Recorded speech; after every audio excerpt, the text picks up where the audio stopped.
Hi hello ನಮಸ್ಕಾರ. ನಮ್ಮ YouTube ಚಾನಲ್ಗೆ ಸುಸ್ವಾಗತ. ನಮ್ಮ ಉತ್ತರ ಕರ್ನಾಟಕ ಮಂದಿಗೆ ಫೇವ್ರೇಟ್ ಊಟ ಅಂತಂದರೆ ಜೋಳದ ರೊಟ್ಟಿ ಊಟ. ಸೊ ಇವತ್ತು ಜೋಳದ ರೊಟ್ಟಿ ಹೆಂಗೆ ಮಾಡೋಣ ಅಂತ ನೋಡೋಣ ಬರ್ರಿ.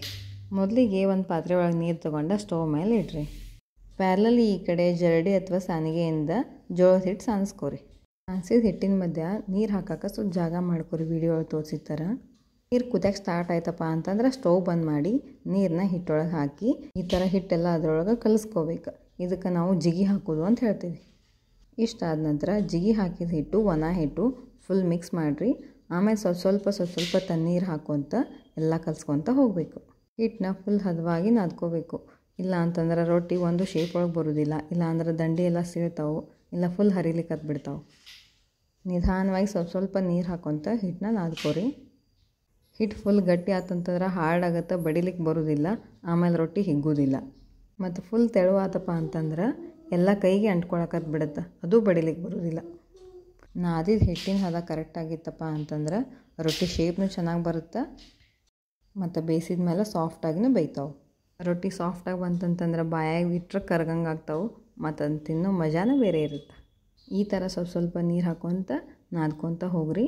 ನೋಡಿರಿ ಹೆಂಗೆ ನಾದಾಕತ್ತಿನ. ಈಗ ನಾರ್ಮಲಿ ಹಿಟ್ಟಿನ ಹದ ಗೊತ್ತಾಗೋದು ಒನ್ಸ್ ನಾವು ರೊಟ್ಟಿ ತಟ್ಟಕ್ಕೆ ಸ್ಟಾರ್ಟ್ ಮಾಡಿದ ಮೇಲೆ. ಆವಾಗ ಭಾಳ ಗಟ್ಟಿ ಅನಿಸಿದ್ರೆ ನೀವು ಬೇಕಾದ್ರೆ ಫುಲ್ ಹಿಟ್ಟು ತೊಗೊಂಡು ನೀರು ಹಾಕ್ಕೊಂಡು ಸ್ವಲ್ಪ ತೆಳು ಮಾಡ್ಕೋರಿ. ಬೇಡ ಅಂತಂದ್ರೆ ಹೆಂಗೂ ರೊಟ್ಟಿ ಮಾಡೋಕೆ ಸಣ್ಣ ಉಂಡೆ ಮಾಡ್ಕೊಂಡು ರೊಟ್ಟಿ ಮಾಡಬೇಕಲ್ಲ, ಆವಾಗ ಸ್ವಲ್ಪ ನೀರು ಹಚ್ಕೊಂಡು ಅದನ್ನ ತೆಳು ಮಾಡಿಕೊಂಡ್ರೆ ಆಯಿತು. ಮತ್ತು ತೆಳು ಅನಿಸಿದ್ರೆ ಮತ್ತು ಸ್ವಲ್ಪ ಹಿಟ್ಟು ಹಾಕೋರಿ, ಸ್ವಲ್ಪ ಗಟ್ಟಿ ನಾದ್ಕೋರಿ. ನೋಡಿರಿ ಈ ಥರ ಸಣ್ಣ ಉಂಡೆ ಕಟ್ ಮಾಡ್ಕೊಂಡ್ರೆ ರೊಟ್ಟಿ ತಟ್ಟಕ್ಕೆ ಸ್ಟಾರ್ಟ್ ಮಾಡಬೇಕು. ಸ್ಟಾರ್ಟಿಂಗ್ ಇದು ಚಿಕ್ಕದಾಗಿರೋದ್ರಿಂದ ಒಂದೇ ಕೈಯಿಂದ ತಟ್ತೀವಿ. ಒಂಚೂರು ದೊಡ್ಡದಾದ್ಮೇಲೆ ಎರಡು ಕೈ ಯೂಸ್ ಮಾಡಿಕೊಂಡು ಸ್ವಲ್ಪ ದೊಡ್ಡದು ಮಾಡ್ಕೊತ ಹೋಗ್ತೀವಿ. ರೊಟ್ಟಿ ತಟ್ಟಕ್ಕೆ ಸ್ಟಾರ್ಟ್ ಮಾಡಿದ ತಕ್ಷಣ ಈ ಕಡೆ ಒಲೆ ಮೇಲೆ ರೊಟ್ಟಿ ಹಂಚಿಡಬೇಕು. ನಾವು ತಟ್ಟು ರೊಟ್ಟಿ ದೊಡ್ಡದಾಗೋ ಅಷ್ಟೊತ್ತಿಗೆ ಹಂಚು ಕಾಯ್ದಿರುತ್ತೆ ಮತ್ತು ಬೇಯಿಸೋಕೆ ರೆಡಿ ಆಗಿರುತ್ತೆ. ರೊಟ್ಟಿ ತಟ್ಟಬೇಕಾದ್ರೆ ನೆಲಕ್ಕೆ ಅಂಟ್ಕೊಳಕತ್ತಿತ್ತಂದ್ರೆ ಸ್ವಲ್ಪ ಹಿಟ್ಟು ಹಾಕಬೇಕು ಮತ್ತು ತಟ್ಟಕ್ಕೆ ಚಾಲೂ ಮಾಡಬೇಕು.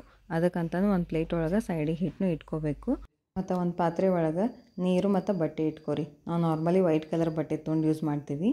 ರೊಟ್ಟಿ ತಟ್ಟೋದು ಮುಗಿದ್ಮೇಲೆ ಕೆಳಗಿನ ಸೈಡ್ ಏನಿರುತ್ತಲ್ಲ ಅದು ಮ್ಯಾಲೆ ಆಗಬೇಕು. ನಾವು ಯಾವ ಸೈಡ್ ತಟ್ತಿರ್ತೀವಲ್ಲ ಅದು ಕೆಳಗಾಗಬೇಕು. ಅಂದರೆ ಹಿಟ್ಟೆಲ್ಲ ಹತ್ತಿರುತ್ತಲ್ಲ ಅದನ್ನು ನಾವು ನೀರು ಮತ್ತು ಬಟ್ಟೆಯಿಂದ ಒರೆಸ್ಬೇಕು.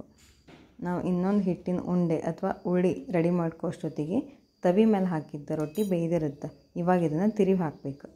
ತವಿ ಮೇಲೆ ಹಾಕಿದ ರೊಟ್ಟಿಗೆ ಹಚ್ಚಿದ ನೀರು ಆರಿತ್ತಂತಂದ್ರೆ ನಾವು ಅವಾಗ ಇದನ್ನು ತಿರುವಿ ಹಾಕಬಹುದು. ನಿಧಾನಕ್ಕೆ ರೊಟ್ಟಿ ಬೇಯಿಸ್ರಿ.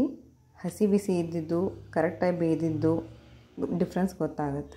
ರೊಟ್ಟಿನ ಕರೆಕ್ಟ್ ಟೈಮಿಗೆ ಬೇಯಿಸಿ ತಿರುವಿ ಹಾಕಿದ್ರೆ ಅಂದರೆ ಫುಲ್ಕಾ ಟೈಪ್ ರೊಟ್ಟಿ ಉಬ್ಬುತ್ತೆ ಮತ್ತು ಸಾಫ್ಟ್ ಆಗುತ್ತೆ. ಈ ವಿಡಿಯೋ ನಿಮಗೆ ಇಷ್ಟ ಆಗಿದ್ರೆ ಲೈಕ್ ಮಾಡಿರಿ, ಶೇರ್ ಮಾಡಿರಿ, ಸಬ್ಸ್ಕ್ರೈಬ್ ಮಾಡಿರಿ. Thank you.